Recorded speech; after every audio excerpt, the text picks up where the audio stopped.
What's up, geeks and gamers? It's Jeremy coming to you with another video, and today I'm just going to do a quick recap of the year of 2018 for myself and for Geeks and Gamers.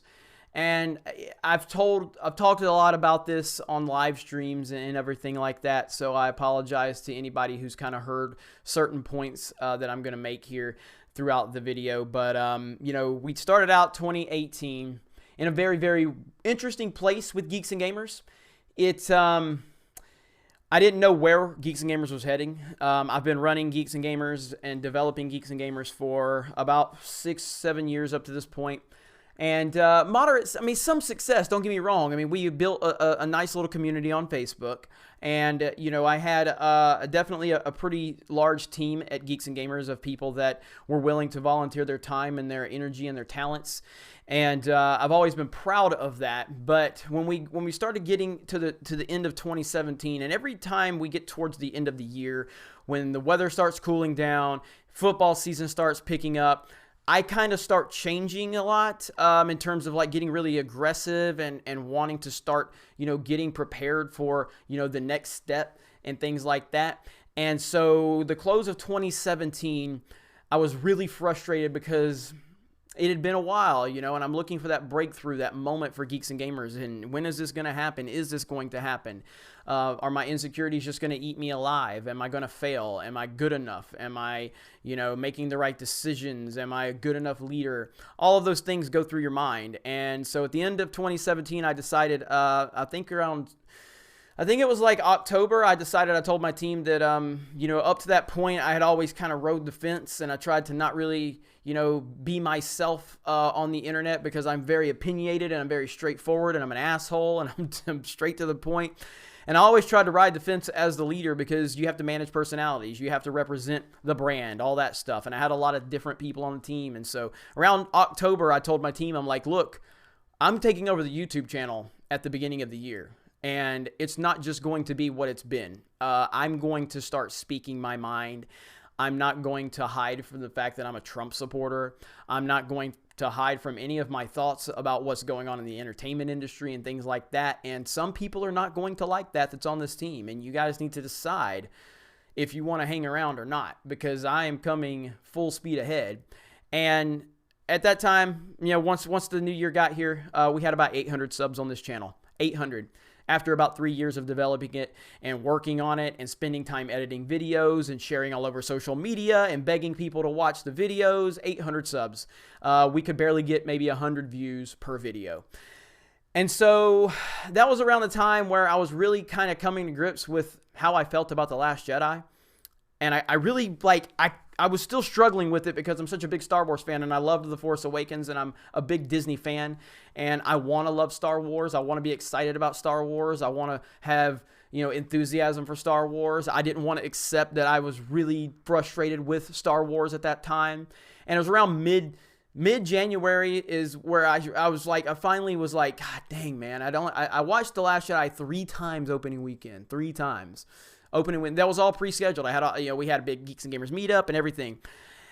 And I remember talking to my friends right after watching it, and they were like, dude, you don't like this movie. I'm like, oh no, I love this movie. Oh no, man, no. They're like, dude, you don't like it. Like, accept it. And I'm like, no, F you, man. I like this movie. They're like, no, dude. And it's just like, it was a struggle for me. I did not want to hate this movie. I didn't. And anyway, point is, sometime in January, I finally was like, God, I got to accept this shit, man.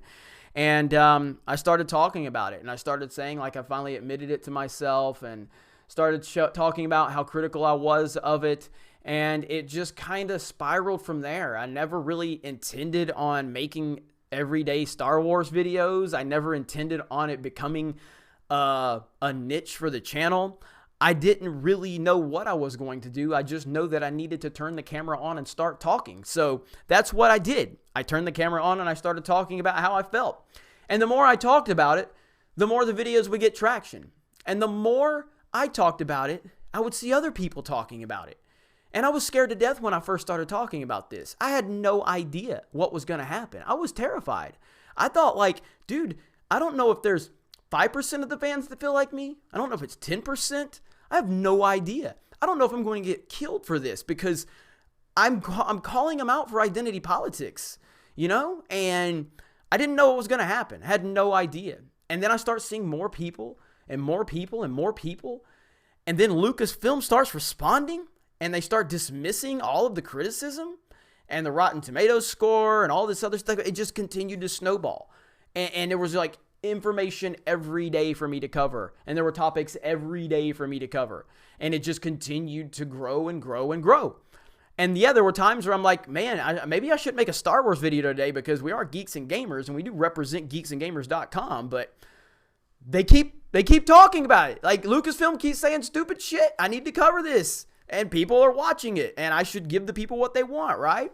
And it just kept building and building, man. And started meeting some really cool people. Started meeting some awesome people that have become friends of mine in real life. Some are still on the team at Geeks and Gamers, some are not, you know, some are just people that, you know, get burned out on the grind of the internet, and they're not on the internet anymore, or whatever. This all started around like March. You know, I started meeting really cool people and brought some of them onto the channel, and it really did inspire me to meet so many really cool people that saw eye to eye with me, and it made me feel like I was doing the right thing. I was actually talking about things that was connecting with people, and that's a really beautiful thing, and that's a really special thing, because again, it's easy to look at our success now and for people to go, oh yeah, Jeremy knew what he was doing. I mean, if you think I'm that smart, bro, you have a higher opinion of me than you should. I was scared to death at the beginning of the year when I started speaking out about Star Wars. And so it just kind of evolved. And I'll never forget when we hit 10,000 subscribers, and I just couldn't believe it. I couldn't believe that we hit 10,000 subscribers. I never thought that was possible. I never thought we could hit 10,000 subscribers. And I was so thankful for that. And I couldn't believe it. And I'm like, at some point, this momentum's going to stop. I know it's going to stop, because they're going to get bored with me, and they're going to get tired of me.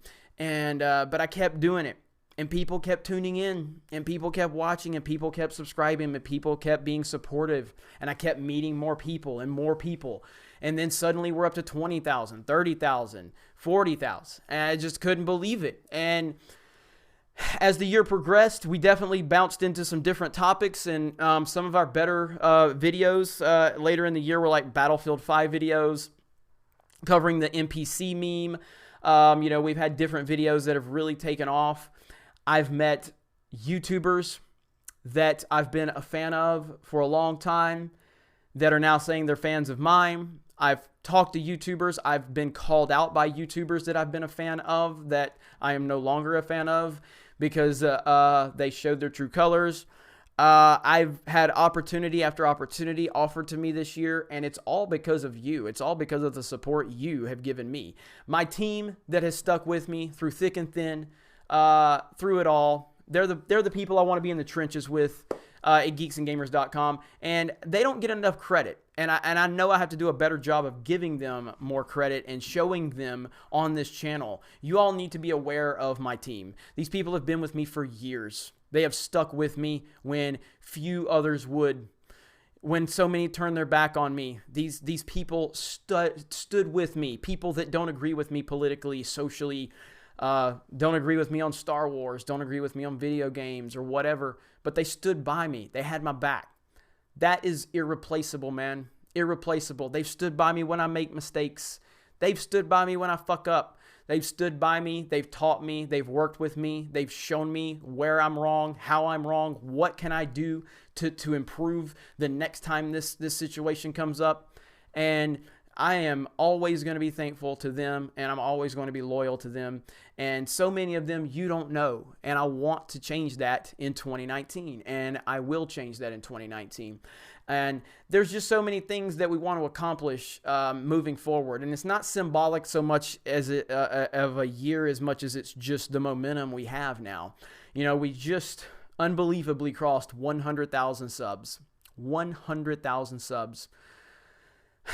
I never thought that was possible, and I still don't really fully understand it, and I don't think I will fully understand it. I don't really get it, but I know it's there. I know it's real, and I know that I'm more motivated than I've ever been in my life, And I know that I owe all of that to everybody that watches this channel, supports this channel, shares our videos, likes the videos, comments on the videos, tells people about us. We have such a strong fan base right now, and it blows my mind. I truly do not feel I'm worthy of this. I don't.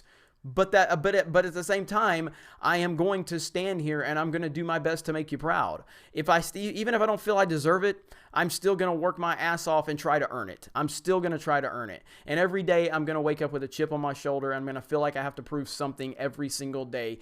Every night when I go to bed, I'm always thinking I have to get up the next day and prove myself all over again. And that's just how I am. And yeah, there's some negativity coming my way. It's fine. That's part of it. I'm not dealing with anything anyone else that's gotten any prominence hasn't dealt with. Regardless if they're outspoken or not, it doesn't matter. You can either be outspoken like me, or you can be not outspoken and try to keep things on the level, and you're still going to face criticism. That is part of being successful. So I'm not here to cry a river because I'm getting criticism online. I know there are people that are dedicated to hating my guts, and I get that, and that's part of it, and I accept it. And I will clap back at people, and maybe I should stop, but I do like to clap back. I do like to hit back when I'm being hit, and I probably need to get better about that. And that's another one of those things I'll learn. I'll learn as I develop into a better and stronger leader of the Geeks and Gamers community, of geeksandgamers.com, and all of the moving parts that we have at Geeks and Gamers. And so that's just kind of, that's how the year has gone. It started out with so much uncertainty, and I was so incredibly insecure, not only about what I was about to do, but what I had been doing the previous 5, 6, 7 years leading up to that point. Because in my mind, I thought, we're 6 years into this. I'm the leader. I have not made the right decisions up to this point. I haven't done it, and my team is relying on me. And if I fail, I'm failing all of them. They all had their belief in me, and I'm failing all of them. And I don't want to do that. But the thought of that scared the shit out of me. And I was just like, I don't know what to do here. And yeah, again, this year, I've met so many people that are now part of the team that honestly, I've told them all personally how much they mean to me. And I promise you, they still don't know how much they mean to me. And they probably never will. And I have made some mistakes that I do regret. I don't regret. I take that back. I don't regret anything, but obviously you feel bad about things that you've said and done, and you wish you could have done it different. But at the end of the day, you have to just learn from your mistakes. You have to learn from your mistakes, and hopefully people will stand by you when you do it, because we're all going to do it. We all screw up. We all have different things going on in life, and we just all have to learn from our mistakes, and that's what I try to do. I don't really have regrets, because everything that's led me to this point in my life has made me who I am. So the 6 years of struggling and insecurities and all of that haunted me all those years have made me so much more thankful for where we are now. And it's made me extra hungry, and it's made me extra motivated to try to stay here and to try to continue to claw my way to the top and claw our way to the top. So while it sucks to go through those things, it's necessary. It's necessary for you to go through these experiences. And so some of the things that I have experienced this year that are private, that I will not be, talking about publicly, but I've gone through things privately that definitely have caused some pain and, things I'm going to have to deal with. And hopefully I'll learn from those things. And hopefully this is just part of my path in life where I have to experience those things. And then it's going to make me stronger and better equipped in the future if I have to face those circumstances again. But time will tell. Time will tell. But I try not to have any regrets in life, because you just have to learn from those mistakes. But again, this has been the best year of my professional life. It has been beyond anything I could have imagined, and that is all because of all of you. The support we have received at Geeks and Gamers has been incredible. And this is not just a YouTube channel. We have seen significant increases on our website. We are starting to now see growth within our Twitch channel, our podcast network, our social media following, and we were seeing some strong support on Patreon until I decided to close Patreon. And I'm still going to work. We are working on some alternatives, but I don't have an answer for you up to this point. We've got the 24-hour live stream that I'm doing on December 31st. That's going to be interesting, but we're going to raise money for a couple of different charitable foundations for kids and for dogs. And those are two things that are very important to me. And I look forward to seeing all of you on that 24-hour live stream. So I've been rambling for a while. I apologize if this was a little too long-winded. Just had a lot that I wanted to say because it's been one hell of a year. And it's only the beginning. It's only the beginning because, like I've said before, if you look at the end of 2017, and then you look at the growth that we've had in 2018, and now you look at where we're at the end of 2018, I have no excuse to not succeed in 2019. The only way that I fail is if I fail because of my decision making. And I'm not going to let that happen. I have the tools. I have the resources. We have the revenue coming in now. Everything is going to be designed to continue to build Geeks and Gamers. And I take that very seriously. And you have my word that I'm going to put every ounce I have into this. And I'm going to do everything I can to not let you down and to not make you regret supporting Geeks and Gamers and supporting me and everything that you've done up to this point. So that's it. I appreciate everything. I hope you guys all have a great new year. Be very safe. If you're going to be drinking, get you a DH. I obviously don't drink. I've never had a sip of alcohol, and I never will. And you all know that at this point, at least most of you that watch this channel. So again, be safe. Happy New Year. Thank you so much for making this the best year ever for Geeks and Gamers, and it's only the beginning. And we are going to move into 2019 full speed ahead, and we are not going to let anybody get in our way. Thank you all. Have a great day, and we will talk to you later.